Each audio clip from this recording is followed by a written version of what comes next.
Daily routine. Yeah, we start at 7:15, leave yard, go straight on the job, and then we just crack on with it. Really, we work with wagon till the wagon's full. It's generally the glass what's always full first, obviously, because it's got, you know, a smaller section on wagon. But then go to tip, come back, and then we just do his routes.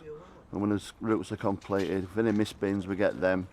And any complaints or any problems, we ring management up, you know, breakdowns, etc., stuff like that.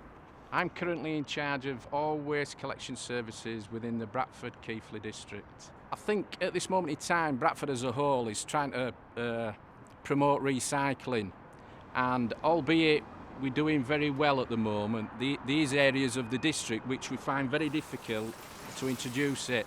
But I think that's down to us to promote it even more and educate people about the benefits of recycling. We find all sorts, really.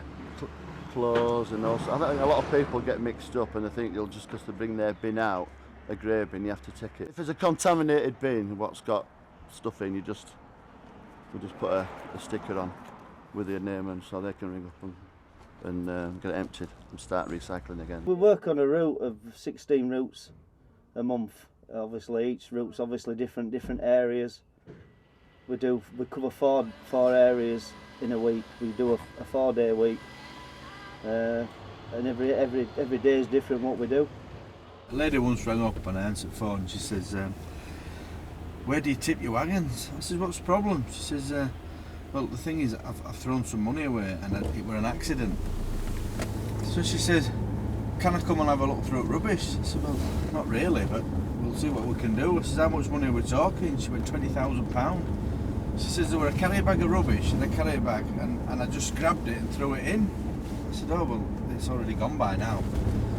So she came down with her husband, and the transfer station stayed open for them, and they tipped it at one side, and they spent 4 hours looking through that rubbish and they never found it. As a driver, my issues are just the public. If you're stopping for a bin, anybody behind you being aggressive, we'll get a lot of aggression through other drivers. Apart from that's about it for my side. I mean, the guys behind me obviously deal with the public more than I do. You keep calm and just drive, and just hopefully charge hand will get involved and he'll sort things out. But obviously, as a driver, you can't afford to be losing your temper. You've got to keep calm at all times. People do get frustrated, and they tend to take the frustrations out on the first person who they see is normally a collector. It's part and parcel of the job, and we try and cope with it as much as possible.